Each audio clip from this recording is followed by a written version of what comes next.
let's address the elephant in the room.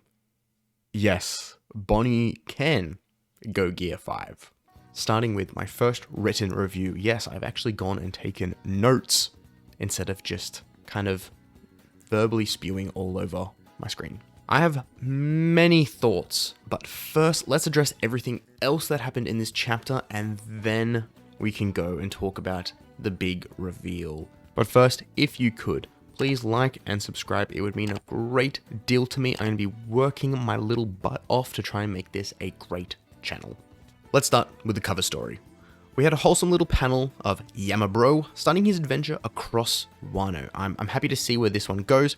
Hopefully afterwards, we'll see him set sail, go find Luffy and their gang, and be a part of the final war, or potentially whatever arc comes next. But in general, I'm liking this cover story. Then we face the defeat of the robot. Allegedly. Yes, the robot drowned. We see the robot drowning after the giant attack from 4 of the Gorosei. And it's really interesting. We get this little monologue from it saying, "Joy Boy, where did you go? I want to see you. You were there. This is so strange." So similar to Zunisha, the robot is really desperate to find Joy Boy, likely something to do with what Vegapunk was describing as Joy Boy's death or the defeat in a great war in the Void Century. But really interesting to see how these kind of mythological creatures are so desperate to find Joy Boy. Same with the sea beasts at the sea floor. It seems like Joy Boy set up the world, or at least set up the stage for this now great war that is likely going to be happening. Also, obviously, the transmission was, I'm going to use the word interrupted. I personally do not believe that it is completely done.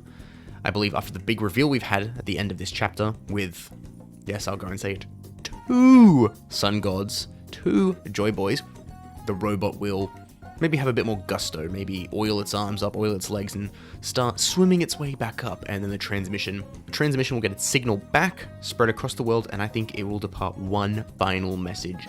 Nothing to do with the D-Clan, because obviously they want a blue ball us till the very end. Maybe something to do with the One Piece, maybe something to do with what's the next step for the world. I think they kind of get the whole world in motion, because it seems like the reaction the world's had to this current message is kind of just like, damn. Not like, damn, we gotta do something about it. So I'm hoping one final message from Vegapunk that truly sets the stage for the final saga. Now let's talk about York. We get a small page with York interacting with the Gorosei. That's after we see the world's reaction to Vegapunk's transmission being interrupted, some of which are slowly putting pieces together that it doesn't make sense for Luffy to have held Vegapunk hostage and then potentially have killed him.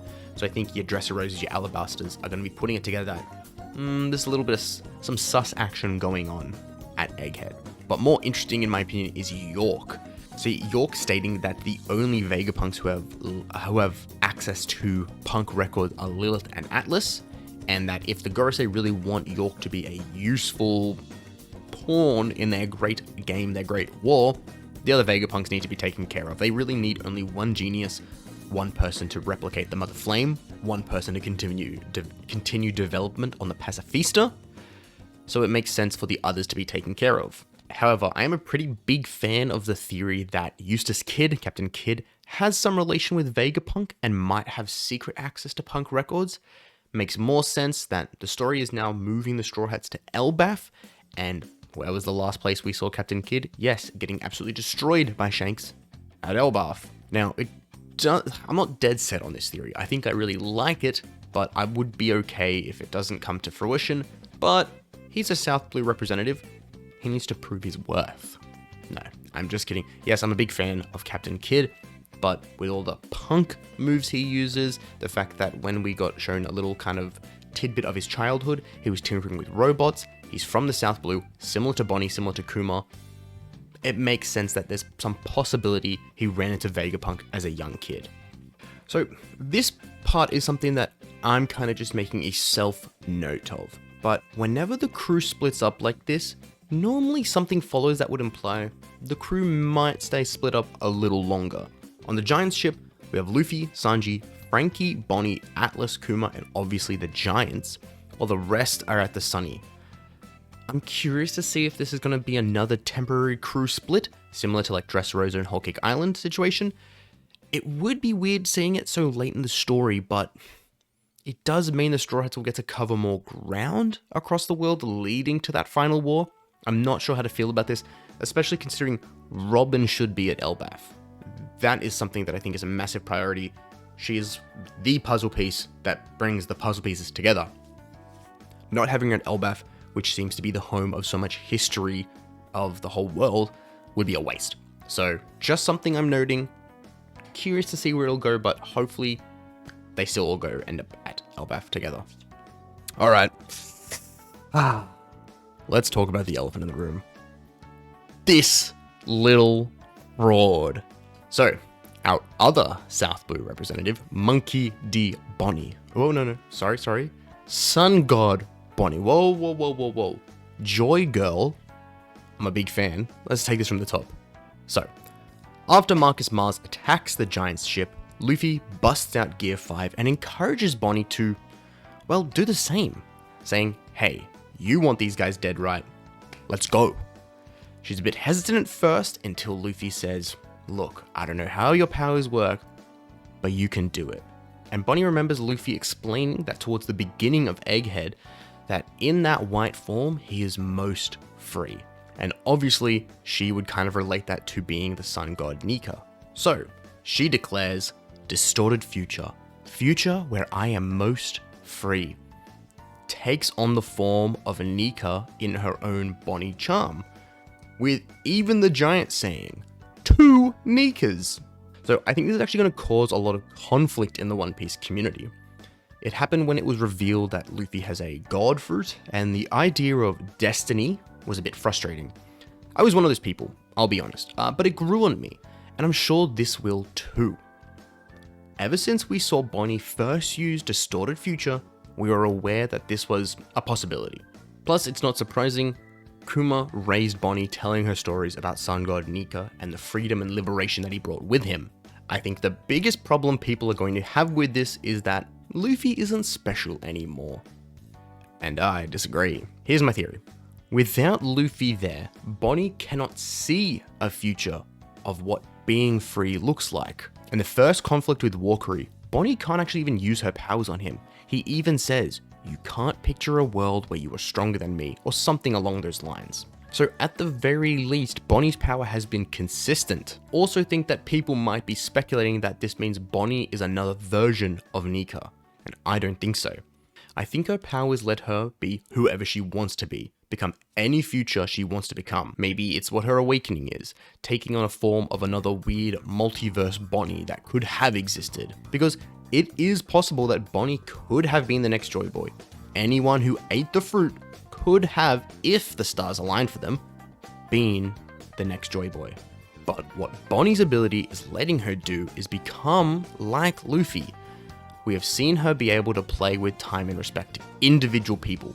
She turns Luffy into an old man, which was when drawn by Oda was labeled as the bad future, like the bad ending, because we had the more realistic future of what Luffy would look like, and then the bad kind of, oh, this is not the great future for them. Does it imply that Luffy is going to have a bad future? Or is that just what kind of Bonney wanted to perceive at the time, wanted to manifest at that time? So my theory is Bonney is just copying powers and or forms. Now, because it ties in with Vegapunk's theory about devil fruits.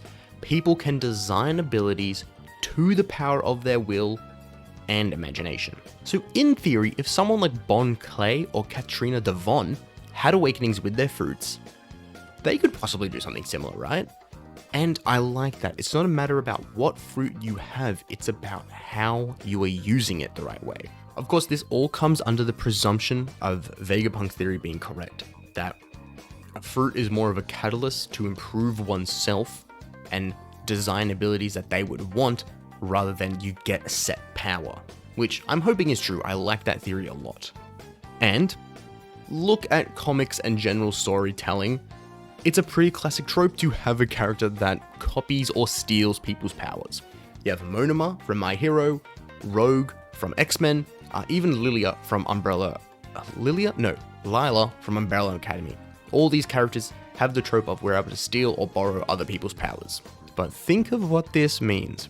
If Bonney actually does join the Straw Hats, she could become like little doubles of each crew member, using Diablo Jambe, 3 sword style, turning into a skeleton like Brooke. I think a lot of people might not be a fan of that, but I think it could be really fun. And obviously she would never be as strong as the main user, but there's a lot of potential and I'd like to see where that goes. Overall, I enjoyed this chapter. It actually wasn't as action-packed or kind of story developing as the other chapters have been. I think it kind of worked on this big reveal at the end that Bonney has like a Gear 5 like Luffy. But I'm happy, and we're also not on break, so this momentum's going to keep up, and hopefully next week we see something very exciting. I hope the story develops. There's no way we're staying in Egghead for longer than like 5 chapters. 5 chapters max. We are on our way out. I think. But I'm happy to see where this goes. I think the story is developing really nicely. I think it would be interesting to see what happens with Bonney, what happens with Kuma, Atlas, Lilith. It's very, very interesting. It's setting up for a whole lot. But that's where I'll leave it today. If you like this video, please, please, please like, subscribe, share it with your brother, your sister, your friends, your grandma, your grandpa, your dog, your gynecologist, anyone. It'd mean a lot to me. I will see you in the next video. Have a good day.